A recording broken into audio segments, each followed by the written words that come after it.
International standards తో quality education అందిస్తుంది futuristic edu initiatives. నమస్తే, welcome to I dream talking point with Kavitha.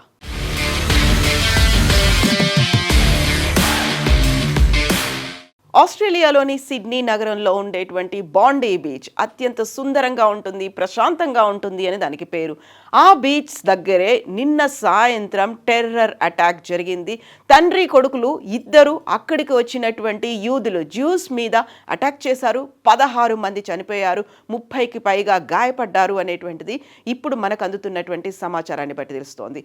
Target చేసిందంతా అక్కడ యూదుల్ని. ఈ అటాక్ తర్వాత దాన్ని జమ్మూ కాశ్మీర్లో ఉన్నటువంటి పహల్గాంలో యాత్రికుల మీద అడిగి మరీ హిందువులని తెలుసుకోమరి కాల్చి చంపినట్టుగా అక్కడ కేవలం యూదుల్నే టార్గెట్ చేసుకొని ఈ అటాక్ చేశారు అనేటువంటి వార్త ఇప్పుడు వినిపిస్తోంది. అందులోనూ కూడా ఇజ్రాయెల్ అత్యంత పరమ పవిత్రంగా భావించేటువంటి హనుక్కా ఫెస్టివల్, అది 8 రోజుల పాటు జరుపుకుంటారు. నిన్న ఫస్ట్ డే ఫెస్టివల్లో భాగంగా అందరూ బీచ్ దగ్గరికి చేరుకున్నారు. అక్కడ బెస్ట్ విషెస్ చెప్పుకున్నారు, ఒకరికొకరు గ్రీటింగ్స్ చెప్పుకున్నారు. కాసేపు ఆ బాండీ బీచ్ దగ్గర సెలబ్రేట్ చేసుకుంటూ సాయంత్రాన్ని గడుపుదాము అనుకునే లోపే ఇద్దరు టెర్రరిస్టులు గన్స్తో వచ్చారు. విచక్షణ రహితంగా కాల్పులు జరిపారు. అక్కడికక్కడే 15 మంది చనిపోయారు.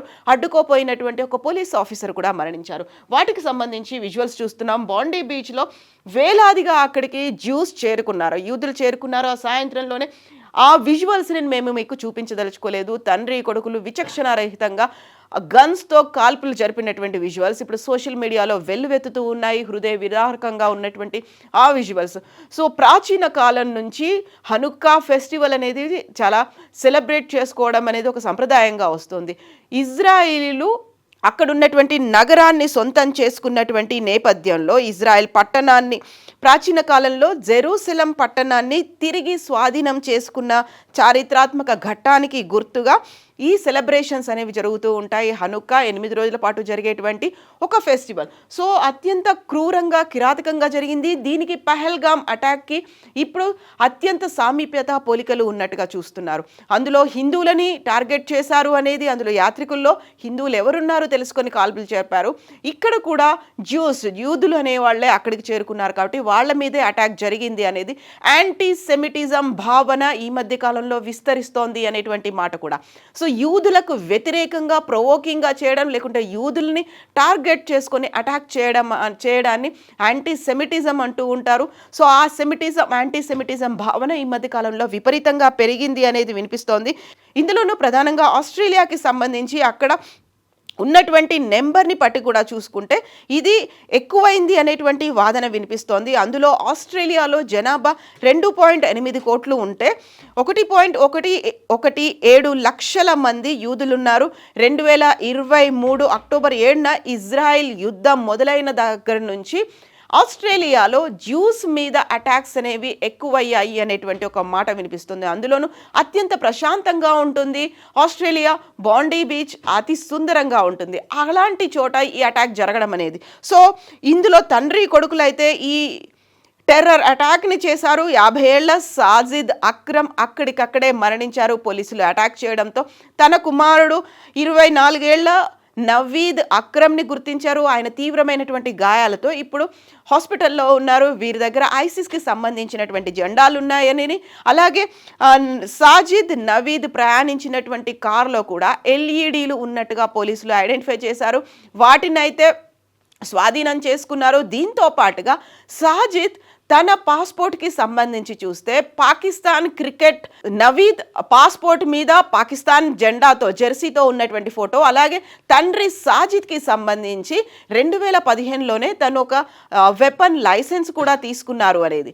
అండ్ ఈ ఇద్దరిలో ఒకరి మీద అయితే ఇప్పుడు ఆస్ట్రేలియన్ సెక్యూరిటీ ఇంటెలిజెన్స్ ఆర్గనైజేషన్ 2019 నుంచి నవీద్ మీద, అంటే కొడుకు మీద కూడా ఒక కన్నేసి ఉంచింది. టెర్రరిస్ట్ యాక్టివిటీస్లో ఆయన పార్టిసిపేట్ చేస్తున్నాడు, ఐఎస్ఐఎస్తో సన్నిహిత సంబంధాలు ఉన్నాయి అనేటువంటి నేపథ్యంలో ఆస్ట్రేలియన్ సెక్యూరిటీ ఇంటెలిజెన్స్ ఆర్గనైజేషన్ ఆయన మీద నిఘా పెట్టి ఉంది. అప్పట్లో అనుమానాలను వ్యక్తం చేసింది.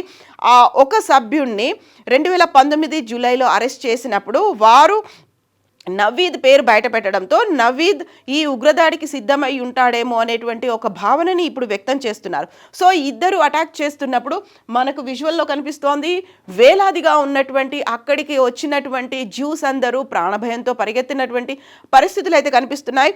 అక్కడే ఈ టెర్రర్ అటాక్ జరిగినప్పుడే మహమ్మద్ అనేటువంటి ఒక వ్యక్తి పళ్ళు అక్కడ అమ్ముకునేటువంటి ఫ్రూట్ షాప్ ఓనర్, ఆయన వీళ్ళ మీద అటాక్ చేశారు. ఒకరిని వాళ్ళ చేతిలో ఉన్నటువంటి తుపాకుల్ని కూడా స్వాధీనం చేసుకున్న నేపథ్యంలో ఆయన మీద కూడా అటాక్స్ అనేవి జరిగాయి. ఇప్పుడు అహ్మద్ కూడా ఇప్పుడు హాస్పిటల్లో ప్రాణాపాయ స్థితిలో ఉండడం అనేది, ఇలాంటి ఇన్సిడెంట్ జరగడం అనేది ఇప్పుడు ఇస్లామిక్ టెర్రర్ అటాక్ అనేది ఇప్పుడు ఆస్ట్రేలియా దాకా విస్తరించింది. అది కూడా పర్టికులర్గా జ్యూస్ టార్గెట్గా జరుగుతోంది అనేటువంటి మాటతో పాటుగా ఇప్పుడు బెంజమిన్ నెతన్యాహు ఇజ్రాయెల్ అధ్యక్షుడు చెప్తున్న దాన్ని బట్టి చూస్తే ఆస్ట్రేలియా ప్రెసిడెంట్ కావాలనే దీన్ని నెగ్లెక్ట్ చేశారు. ముందు నుంచి కూడా ఒక అవాంఛనీయమైనటువంటి సంఘటన జరగబోతోంది అని తెలిసినప్పటికీ కూడా దాన్ని అడ్డుకునే ప్రయత్నాలు చేయలేదు అనేటువంటి మాట ఇప్పుడు ఇజ్రాయెల్ కూడా వ్యక్తం చేస్తోంది.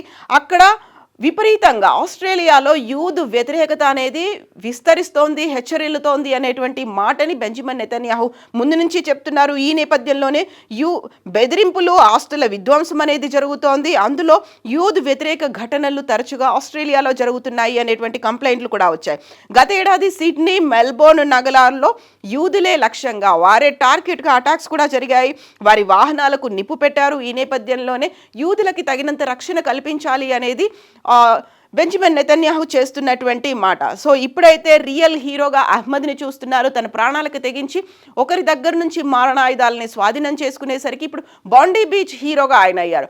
ఆయన ప్రాణాలతో తిరిగి బయటికి రావాలి అని ఇప్పుడు ప్రతి ఒక్కరూ కోరుకుంటున్నటువంటి, దేవుణ్ణి వేడుకుంటున్నటువంటి సంఘటనలు కనిపిస్తున్నాయి. తీవ్ర గాయాల పాలయ్యారు. పోలీసులు అతన్ని ఆసుపత్రికి తరలించారు. ప్రస్తుతం అయితే చికిత్స కొనసాగుతోంది. సో ఆయన సాహసోపేతకంగా చేసినటువంటి చర్యని ఇప్పుడు సోషల్ మీడియాలో ఆస్ట్రేలియా టీవీ అయితే దాన్ని ప్రసారం చేసింది. దీంతో పాటుగా ఆస్ట్రేలియాలో ఇలాంటి సంఘటనలు జరగడం ఈ మధ్య కాలంలో, అందులోనూ 16 మంది చనిపోవడం అనేది టెర్రర్కి వ్యతిరేకంగా జరుగుతోంది. అందులోనూ గన్ కల్చర్కి వ్యతిరేకంగా అక్కడ ఒక ఎంకరేజ్మెంట్ అనేది ఉంది. అందులోనూ ప్రతి ఒక్కరూ ముందుకొచ్చినటువంటి పరిస్థితి, గన్ కల్చర్ లేకుండా చూడాలని చర్యలు కూడా జరుగుతున్నాయి. 1996లో పోర్ట్ ఆర్థర్ టౌన్లో ఒక దుండగుడు జరిపినటువంటి కాల్పుల్లో 35 మంది మరణించారు. ఆ తర్వాత ఆస్ట్రేలియా ప్రభుత్వం ఆయుధ చట్టాలను చాలా కఠినతరం చేసింది. ఆయుధ లైసెన్సులని సులభంగా దక్కకుండా చేస్తోంది. బట్ ఇక్కడ వాజిద్కి అంత సులభంగానే 2015లోనే లైసెన్స్ అనేది ఎలా వచ్చింది, గన్ లైసెన్స్ అనేది ఎలా తీసుకున్నారు అనే దాని మీద ఇప్పుడు ఫోకస్ అయితే పెట్టింది. ఈ నేపథ్యంలోనే 2019లోని ఉత్తర ఆస్ట్రేలియాలో ఉన్నటువంటి డార్విన్ సిటీలో అక్కడ పెరోల్పై బయటకు వచ్చినటువంటి ఒక ఉగ్రవాది జరిపినటువంటి కాల్పుల్లో 4 చనిపోయారు. 2022లో ఒక తీవ్రవాది జరిపిన కాల్పుల్లో 2 పోలీసుల ఆఫీసర్లు మరణించారు. ఈ నేపథ్యంలోనే ఇప్పుడు జరిగినటువంటి ఈ ఇన్సిడెంట్ ఈ మధ్య కాలంలో ఇంత పెద్ద ఎత్తున జరగడం, అందులోనూ పట్టుకున్నటువంటి కుమారుణ్ణి మాత్రం ఇప్పుడు కసబ్తో పోల్చి చూస్తున్నటువంటి సంఘటన, అందులోనూ పర్టికులర్గా సాజిద్కి కసబ్కి పోలికలు ఉన్నాయి. మనకి 26/11 అటాక్ ముంబైలో జరిగినటువంటి ఆ అటాక్ నేపథ్యంలో ఎవరినైతే లైవ్గా పట్టుకున్నారో ఆయన కూడా పాకిస్తాన్ ఉగ్రమూదాలు ఉన్నటువంటి అజ్మల్ కసబ్తో సాజిద్ని పోలుస్తున్నారు. అలాంటి ముఖ కవళికలు ఉన్నాయి. సేమ్ ISIS ప్రేరేపితంగా ఆయన వచ్చారు. అలాగే అటాక్స్ కూడా చేశారు. తన ఏజ్ని కావచ్చు, లేకపోతే తనకు ఉన్నటువంటి బాడీ లాంగ్వేజ్ కావచ్చు, వీటితో కసబ్తో పోలుస్తున్నారు. At the same time Pahalgam attack లాగా.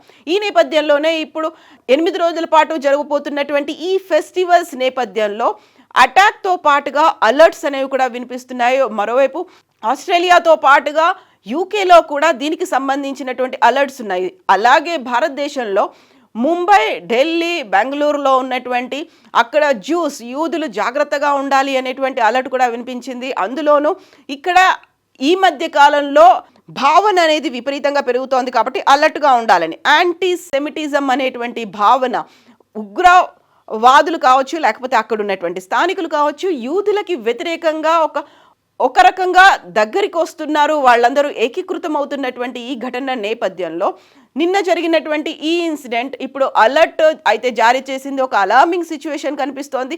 పర్టికులర్గా మతానికి వ్యతిరేకంగా జరుగుతోంది అని చెప్పినప్పటికీ అందులో ఒకే మతానికి చెందిన వాళ్ళు మరణించడం, at the same time Pakistan నుంచి జెండాలు, ఐఎస్ఐఎస్ జెండాలు, ఆ తర్వాత ఇద్దరు ముస్లిమ్స్ కావడంతో ఇదంతా అక్కడ కేవలం టార్గెటెడ్గా, జ్యూస్ టార్గెటెడ్గానే ఈ అటాక్ జరిగింది అనేటువంటి వాదనలు కూడా వినిపిస్తున్నాయి. ఈ నేపథ్యంలోనే అలర్ట్గా ఉండాల్సినటువంటి అవసరం ఉంది అనేటువంటి మాటతో పాటుగా మేము జీరో టాలరెన్స్తో వ్యవహరిస్తాము అని భారతదేశం కూడా చెప్తోంది, సంఘీభావాన్ని ప్రకటించింది, అక్కడ జరుగుతున్నటువంటి అటాక్లను ఖండించింది. ఈ ఫెస్టివల్ కంప్లీట్గా పీస్ఫుల్గా జరగాలి. ఒక మిక్స్డ్గా అయింది, చాలా సెలబ్రేషన్స్తో, పండగ వాతావరణంతో హనుక్కా ఫెస్టివల్ అనేది అయితే ప్రారంభమైతే మధ్యలో విషాదకరమైనటువంటి సంఘటన జరగడం, ఈ నేపథ్యంలోనే ఫోకస్ అనేది అంతా ఇప్పుడు జ్యూస్ మీదకి వెళ్ళింది.